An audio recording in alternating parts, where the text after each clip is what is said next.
Welcome back. Last video में आपने theorem देखा जिसका नाम था परपेंडिकुलर बाइसेक्टर थ्योरम। अब हम देखते हैं एंगल बाइसेक्टर थ्योरम अर्थात कोण समद्विभाजक प्रमेय। स्टूडेंट्स, कोण समद्विभाजक प्रमेय पार्ट 1, पार्ट 2 को कन्वर्स कहा गया है जिसको हम विलोम कहते हैं। आइए पहले देखते हैं कि कोण समद्विभाजक। तो सबसे पहले आपको यह जानना होगा कि कोण समद्विभाजक प्रमेय, समद्विभाजक का मतलब क्या होता है।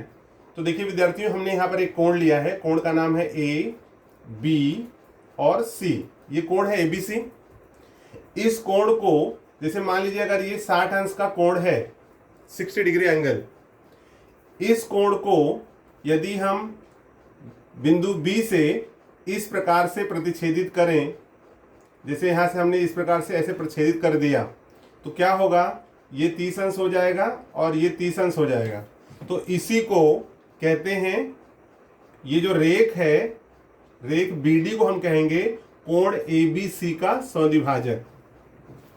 इट मीन्स ये जो रे बीडी है वो एंगल एबीसी का बाइसेक्टर है, और बाइसेक्टर का मतलब है समद्विभाजक है। समद्विभाजक क्या करता है, जो कोण दिया हुआ है उसको दो समान भागों में बांटता है, तो इसको हम कहते हैं समद्विभाजक। ठीक है, आपको समद्विभाजक समझ में आ गया होगा।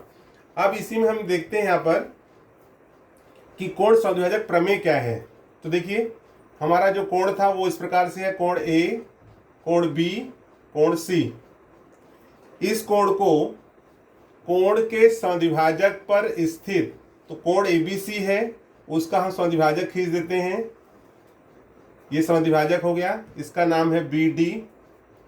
अब इसमें कहा गया है कोण के समद्विभाजक पर स्थित प्रत्येक बिंदु, तो समद्विभाजक पर हम बिंदु एक ले रहे हैं जिसका नाम है P, और यहां से P से एक लंब खींच दे रहे हैं भुजा AB पर जिसका नाम है M, और यहाँ P से ही एक BC पर लंब खींच दे रहे हैं। यहाँ पर लंब हो गया, ये एक लंब हो गया, इसका नाम दे रहे हैं N। अब क्या कहा गया है, कोण के समद्विभाजक पर स्थित प्रत्येक बिंदु उस कोण की भुजाओं से समदूरस्थ होते हैं। समदूरस्थ मतलब समान दूरी पर, अर्थात इक्विडिस्टेंट। अब यहाँ पर कहा गया है कि यदि कोई कोण हमने लिया है, उसका यदि समद्विभाजक खींचा गया, उस समद्विभाजक पर यदि कोई बिंदु होगा तो वह बिंदु कैसे बिंदु होंगे, इन दोनों भुजाओं से समान दूरी पर होंगे। अर्थात क्या होगा यहाँ पर, PM इक्वल्स टू PN। ठीक है, चलिए एक और एग्जांपल लेके आपको बता रहा हूं। मान लीजिए हमने एक बिंदु यहां पर ले लिया, ये बिंदु लिया हमने R। ठीक है, अब ये हमने अगर R बिंदु लिया, अब पूछा गया है कि कोण ABC का समद्विभाजक BD है, इस पर बिंदु कोई R होगा, तो बताइए अगर R है तो फिर इन भुजाओं से उनका क्या संबंध होगा। जैसे यहाँ कहा गया है उस कोण की भुजाओं से क्या होते हैं, समदूरस्थ। तो इसका मतलब है कि अगर हम R से यहाँ पर एक लंब खींच दें, फिर यहाँ से फिर हम लंब खींच दें, तो ये 90, ये यहाँ पर 90 हो गया। इसको सपोज हमने नाम दे दिया X, यहाँ दे दिया Y। तो ये जो बिंदु R है, इस समद्विभाजक पर बिंदु R, वो क्या हो जाएगा, यहाँ हम लिखेंगे XR इक्वल्स टू YR। ठीक है, और यहाँ पे क्या था, यहाँ पर था PM PN, यहाँ पर क्या हो गया XR RY। तो ये प्रमेय इस प्रकार से विद्यार्थियों आपको समझ में आ गया होगा कि कोण के समद्विभाजक पर अगर कोई बिंदु दिया गया है, वह बिंदु इन भुजाओं से समदूरस्थ होते हैं, मतलब इन दोनों भुजाओं से समान दूरी पर होते हैं। जैसे मान लो अगर X से R ये 3 सेंटीमीटर होगा, तो R से Y कितना होगा, 3 सेंटीमीटर। अगर P से M 4 सेंटीमीटर है तो P से N कितना होगा, 4 सेंटीमीटर। इस प्रकार से यह प्रमेय आपको समझ में आ गया होगा। चलिए इसी को हम आगे चलते हैं और देखते हैं इसी का विलोम। इस प्रमेय का जो विलोम है वो देखते हैं। विलोम में देखिए इसको converse of angle bisector theorem कहा गया है। कोण की भुजाओं से समान दूरी पर स्थित प्रत्येक बिंदु उस कोण के समद्विभाजक पर होता है। इसे converse of angle bisector theorem कहा जाता है और हिंदी में इसको कहते हैं कि कोण समद्विभाजक प्रमेय का विलोम। तो विद्यार्थियों आप देखिए, जैसे इसमें मैंने आपको बताया था कि यदि आपको कोई कोण दिया हुआ है तो इसके कोण के समद्विभाजक पर जो भी बिंदु स्थित होगा वो बिंदु इन दोनों भुजाओं से समान दूरी पर होगा। अर्थात अगर बिंदु P है तो PM बराबर PN, अगर बिंदु R है तो XR बराबर RY। इस प्रकार से आपको बताया। अब इसमें आप क्या देखोगे, आपको कहा गया है कि कोण PQR की भुजाओं से, भुजा है PQ और QR से समान दूरी पर स्थित, मान लीजिए हमने यहाँ पर एक बिंदु ले लिया जिसका नाम है X, और फिर ऐसे हमने एक बिंदु और ले लिया जिसका नाम है यहाँ पर Z। दो बिंदु ले लिया है। कोण की भुजाओं से समान दूरी पर, तो डिस्टेंस जो है, ये भुजा है PQ, इससे समान दूरी, मान लीजिए आपने मापा, यहाँ पर माप करके एक लंब खींच लिया और फिर वही जो लंब है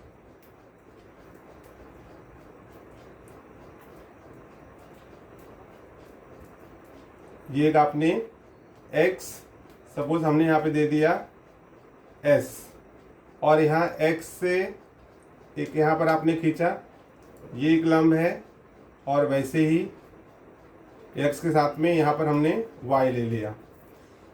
तो ये जो बिंदु x है, बिंदु x से हमने PQ पर लंब खींचा XS, और x से ही हमने XY लंब खींचा QR पर।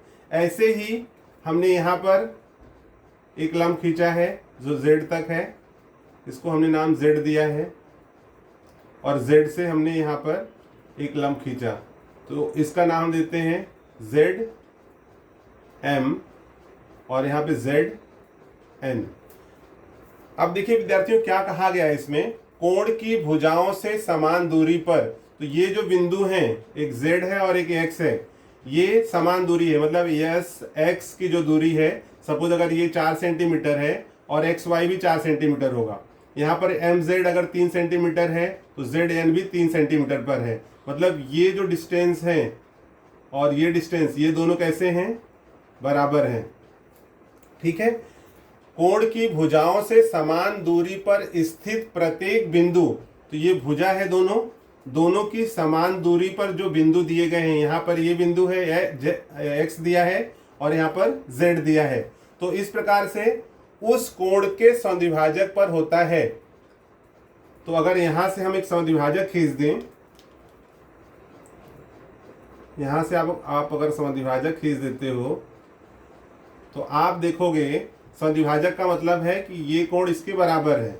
अगर हम समद्विभाजक खींचते हैं तो हम देखेंगे कि जो बिंदु हमने लिया था वो बिंदु कहाँ पर आ रहे हैं, समद्विभाजक पर आ रहे हैं। तो इस प्रकार से हम कह सकते हैं कि कोण की भुजाओं से समान दूरी पर, मतलब एक इक्वल डिस्टेंस पर लिया गया बिंदु उस कोण के समद्विभाजक पर होता है।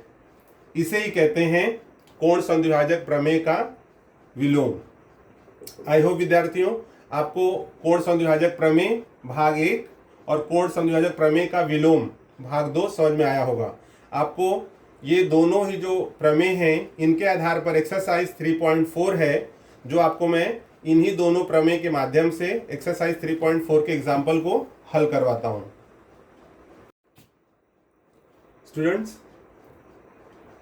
एक्सरसाइज 3.4 का जो पहला प्रश्न है वो कोण समद्विभाजक प्रमेय के आधार पर दिया गया है। आइए देखते हैं कि सवाल क्या है। देखिए प्रश्न में दिया गया है कि बिंदु A कोण XYZ की समद्विभाजक पर स्थित है।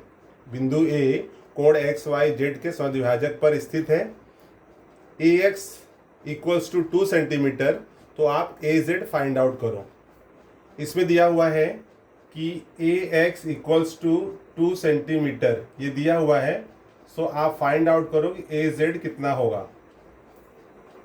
विद्यार्थियों, आप जानते हो जैसे कहा गया है कि कोण के समद्विभाजक पर स्थित प्रत्येक बिंदु उस कोण की भुजाओं से समदूरस्थ होता है।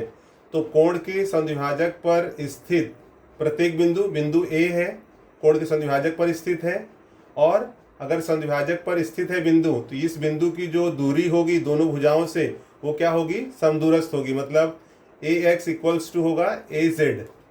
ठीक है, तो यहाँ पर हम लिखेंगे, इसका जो सॉल्यूशन है वो इस प्रकार से आप लिखोगे कि बिंदु ए कोण एक्स वाई जेड के समद्विभाजक पर स्थित है। ठीक है, ये आपको दिया हुआ है।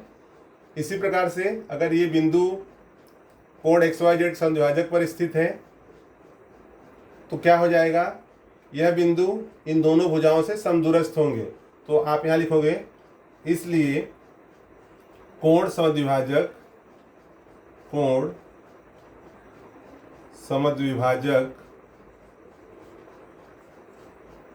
प्रमेय द्वारा क्या मिलेगा हमें, A X equals to A Z. चूंकि A X equals to 2 centimetre है, इसलिए A Z equals to 2 centimetre. ये हमें ए जेड फाइंड आउट करना था। तो इस प्रकार से विद्यार्थियों आप देख रहे हो कि इस प्रमेय के आधार पर ये प्रश्न हल हुआ। चलिए हम आगे चलते हैं और देखते हैं क्वेश्चन नंबर 2। विद्यार्थियों, एक्सरसाइज 3.4 का क्वेश्चन नंबर 2 आपसे पूछा गया है कि कोण आर एस टी, ये जो कोण है ये आपको दिया हुआ है 56 डिग्री। पी टी लंब है किरण एस टी पर, और पी आर लंब है किरण एस आर पर, और ये कहा गया है कि पी आर और पी टी ये दोनों इक्वल है, सर्वांगसम है। पी टी सर्वांगसम है P R.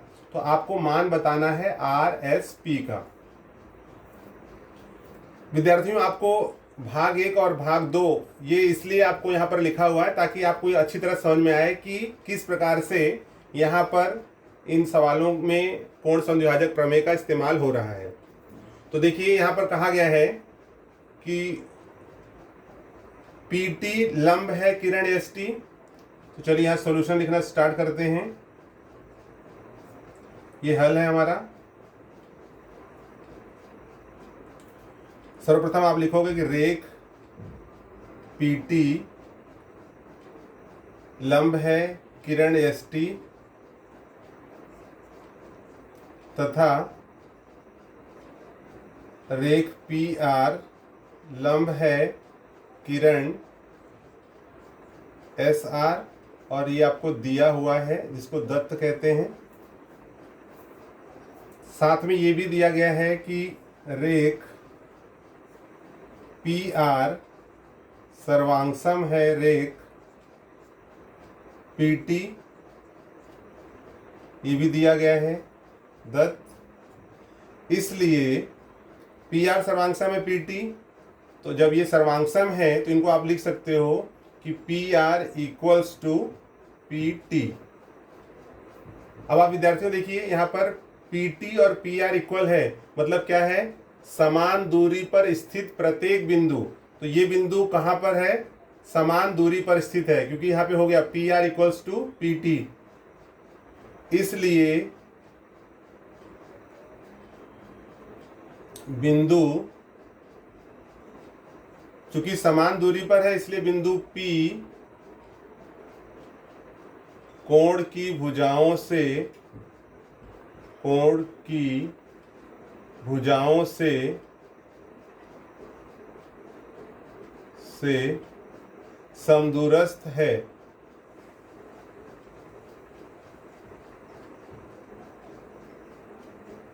It means point P is equidistant from the side of this angle, बिंदु P कोण की भुजाओं से समदूरस्थ है, इसलिए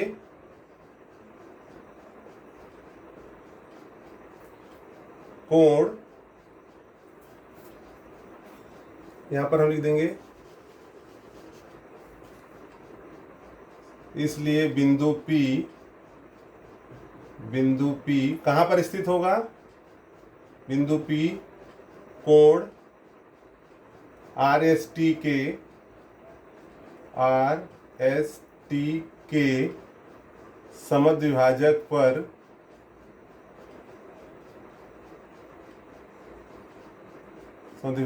पर स्थित होगा। ठीक है, चूंकि PR और PT इक्वल हो गए, इसलिए बिंदु P क्या है? कोण की भुजाओं से समान दूरी पर है। और अगर समान दूरी पर स्थित जो बिंदु होते हैं वो कहाँ होते हैं? कोण की समद्विभाजक पर होते हैं, इसलिए बिंदु P कोण RST समद्विभाजक पर स्थित होगा, इसलिए कोण समद्विभाजक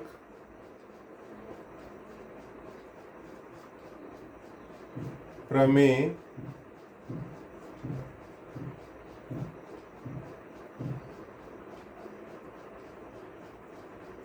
द्वारा, अब क्या आपको ज्ञात क्या करना है? ज्ञात करना है RSP। तो कोण RSP equals to half of कोण RST। 1/2 RST का मान कितना दिया हुआ है? 56। हम यहाँ पर रख देंगे 56, और इसलिए 2 से इसको आप काटोगे, 2 दूनी 4, 2 अट्ठे 16, 28 डिग्री।